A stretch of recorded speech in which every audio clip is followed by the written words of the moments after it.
Hello, my name's Anthony. It's been a few minutes since I've done a reason video, so I thought I'd take a couple and do one. What I thought I'd do is lead you through my thought process concerning the Runciter device and whether or not I'm actually going to purchase it. This is a digital filter, the low pass, band pass, multi-pass, whatever filter from uhbiks. Yeah. Okay, so this will be a review, and we'll discuss as many of the features as I know exist, and to what limited knowledge I know how to tweak them. Okay, so let's get started. What I have here is a re-tron that is going through a couple insert effects, the Runciter, followed by a Synapse Audio's analog filter, the AF4. Now what I've done, I've set the cutoff filter on both of the filters at 500 Hertz and set the resonance to about as dry as we can get it. And what else have I done? Oh yeah, the only other thing that I've done, both patches are, initialized, if you will. I've decreased the output on the Runciter just a pinch, that's 4.5 dB, and I switched the slope on the Synapse Audio's low pass feature here to 24 dB rather than the 12. And I did this to try to patch up the level of the two devices. Let me go ahead and turn on the little spectrum analyzer deal that we have in Reason 7. How nice is that? Okay, so what the patch sounds like without... Oh, well, go away. Alright, and what the patch sounds like without any filtering is something like, let's make sure that's off, cool. A very breathy little pulsing, paddy kind of mellotron-y kind of sound. I like re-tron a lot. Anyway, nothing really interesting, but it is what it is. And now over here I do have it set up so that it will flop between the two filters every 2 bars. So, with that said, again, I don't think we need to compare any more of the knobs here quite yet. I've got them both set to low pass, and the cutoff is 500 Hertz, and I tried to match the volume as well as I possibly could. Okay, so yeah, this is it. The first one will be the Runciter, and the second will be the Synapse Audio filter. Ready, go.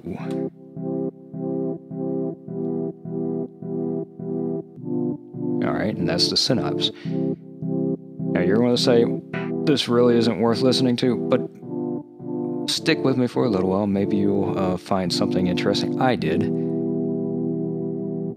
And that's it right there. When I was doing this, I noticed that when you flip the bypass switch on the Runciter from bypass to on, you get a little spike. I don't know if that's intentional or if it's a bug or what. I don't think it's the envelope going off. It may be, but it shouldn't be because the envelope amount's set to 0. But every time it goes from bypass to on, you get that little spike. So, yeah, that was the first thing I noticed. The only other thing I can say about it is maybe that the Runciter filter is just a smidgen brighter. Maybe. But then again, my ears could be playing tricks on me. Alright, so that's the Runciter. One last time. And now the Synapse Audio. It's just a little bit darker. Just a pinch. Anyway, now let's compare the bandpass real quickly. And from the beginning, this is the Runciter.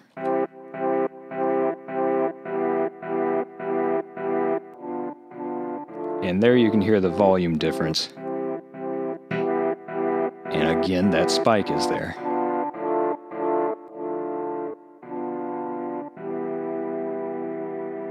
And I don't know what the deal is. The Runciter is just a much more aggressive unit. I guess that would be a good way. Hyper, maybe? Hyper-re? Anyway, and lastly, the high pass. Just for the sake of doing it.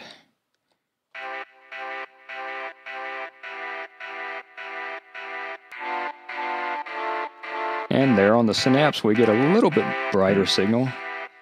But again, you're seeing that spike whenever we flip from bypass to on. Right there. Anyway, it's something to be mindful of. Let's turn it back to low pass mode before we go any further. All right. So that's the filter. I can't say that there's a whole lot of difference in the two. I mean, like I said, I think the Runciter is a little brighter. I know it seems to put out a little more volume, but yeah, you know, you're going to compress and increase volume and decrease volume however you want to do it. The filter is not where you're looking to get volume, so whatever. All right, next step. The only other part of the filter that we probably need to discuss is the resonance. What I have done here is set up a knob with both resonances set to this single knob, so when I pull it up, you know, it'll adjust both in the same percentage at the same time. Yeah, okay, so what I will say is, as I said earlier, the Runciter is a much more aggressive unit, and that speaks doubly for this resonance knob. All right, so again, starting with no resonance, and I guess hey, you know what, let's automate it. No, never mind. I don't want to do that. Sorry. What the heck, let's do it anyway. Get rid of that. This one. I'm going to start it at 0 for the first 2 bars, and then we'll come up to what? Let's just say 25. 28 will work just as well. All right, so there we go. It's a neat little idea. I'm glad I thought of it. Let's go with that. Okay, so no resonance. Now we're on the Synapse and about to go into the Runciter. That's about 25%. And now we're on the Synapse. Like I was saying, the resonance is hyper aggressive. That's over 25% on the Runciter now. And you get all that howling that's gone now. And there it is. That's the Runciter. The Synapse is so much tamer. Maybe a little bit more musical, a little bit more usable. You would have to make sure you limit the heck out of this thing if you push this resonance much more than 30% on the Runciter, and I'll prove that to you. I mean, that thing starts howling pretty hard as you approach 50. Which kind of means the rest of this knob, you know, it's very limited in what you can actually use it for and still have it sound like something. I mean, I know there are types of music that sort of thing is the thing that you're trying to do, but the resonance on the Synapse, I mean, I can peg this thing out, and we'll hear it here in a second. I mean, even as it howls, you don't get a whole lot of increase in volume. That is not the same for the Runciter. As it's increased, you can see the volume really peaks out really quickly. So anyway, that's a difference, something to be mindful of as you're playing around with this thing. The resonance is a very strong feature of this device. Okay, so what else do we need to discuss? That's pretty much it in comparing it to the Synapse. The Synapse, like I said, is just a pinch darker. The resonance is much more tamer, but both of them are very handy if you need a filter. Okay, so with that said, I'm going to go ahead and turn down the Synapse and get rid of the thing that makes it patch over to it. All right, so now we'll only be listening to the Runciter. Okay, so what else does this thing have on it that we need to discuss? It has a distortion unit, a fuzz, and a color The color would be your tone knob. This thing is pretty aggressive also. It says in the marketing bit that, it uses some kind of harmonic-y, numbery math kind of thing supposed to be really pleasing to the ear. It's a fuzz unit. It's good, it's bad, it's pretty aggressive if you ask me. There are usable tones in here somewhere. Let me increase the output just a pinch back to 0. But you would have to be pretty creative in how you mix this thing. And of course the subject matter matters too. Subject matter matters. This is not exactly a patch that lends itself very well to fuzz, I'm assuming. But I've tried it on drums, I've tried it on guitar also. It's something that I feel is usable up to about 33%. Before I start losing my taste for it, if you know what I mean. You have to be more creative in how you apply it past that 33% threshold. The color knob doesn't do a whole lot to help that matter. I mean, I could use a sound like this. This is pretty handy. But it's certainly not what I need a filter for, if you believe what I'm saying. Anyway, so the fuzz unit, it's an extra feature. It's something nice to have, I assume. This thing does a lot more than filtering. I guess that would be the thing to say. Okay, what else does it do? Well, we've got an envelope follower also. Could be handy. I'm afraid I don't know enough about envelopes and how to use them in conjunction with a filter to do anything more than a happy accident.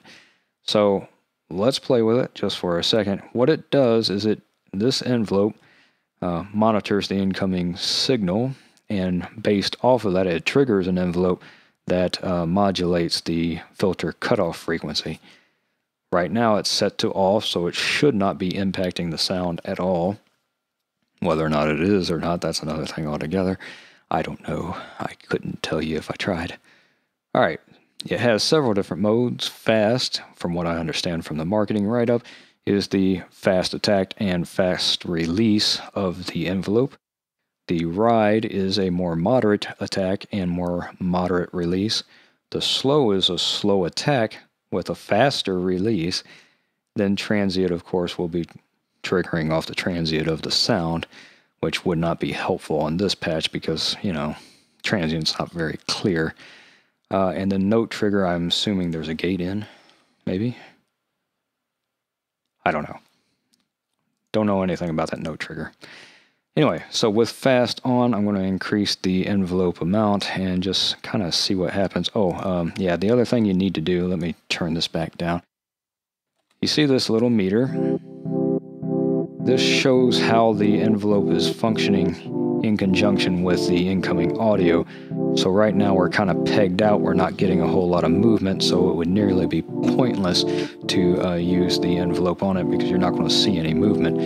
In order to change that, you need to adjust this envelope sense knob. You drop it down and now, okay, we're seeing movement. The faster the rate, the more movement you should see. And you can see it in the breathiness of the note, how it's wobbling there with the vibrato, if you will, of the patch. How fancy is all this language, I love it. Alright, so now, what does the envelope do? Well, that's what it does.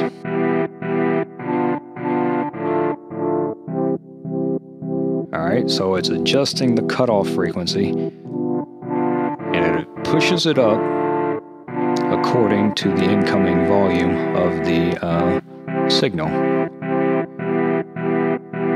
So if I slow the rate, you don't hear as much cutoff in between the notes. I don't if you can tell, maybe it's hard to explain, but you hear clear definition every time it pulses, the faster the rate is set. Hear how cut and dry these stabs are? But here, they almost tie together. Actually, they do tie together. You see no movement whatsoever in the filter between the pulses. You can make it more dramatic.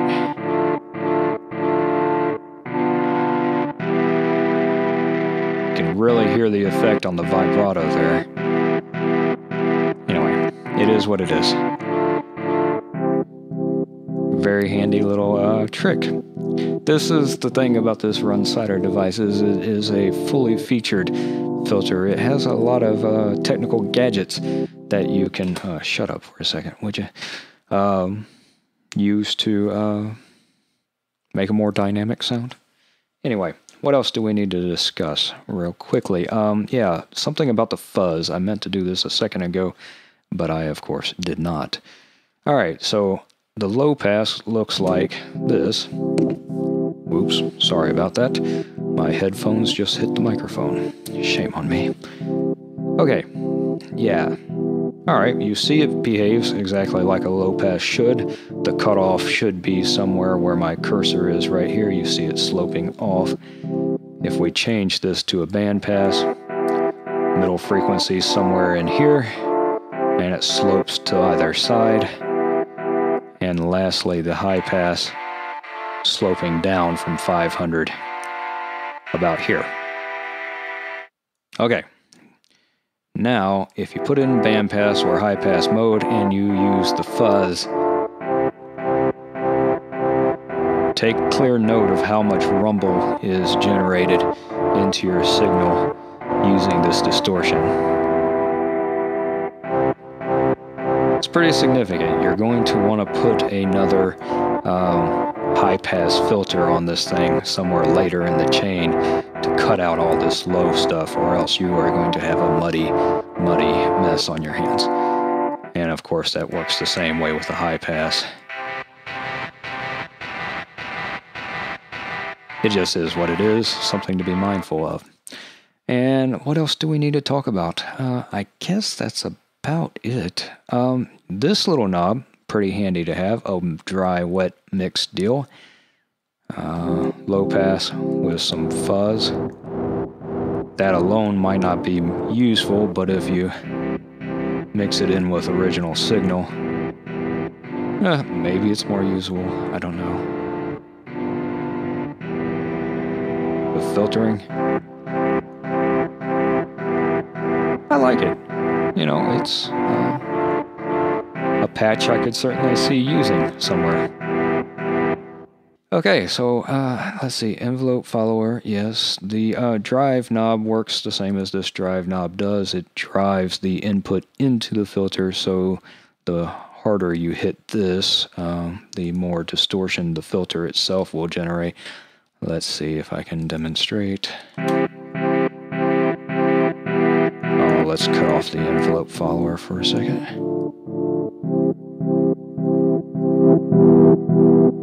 Sorry about that. Turn down the output. Pretty significant amount of distortion that you can get out of this thing. And it compares to the fuzz like, yeah, actually it's much more pleasant sound to my ear to overdrive the filter this way than to use the fuzz knob.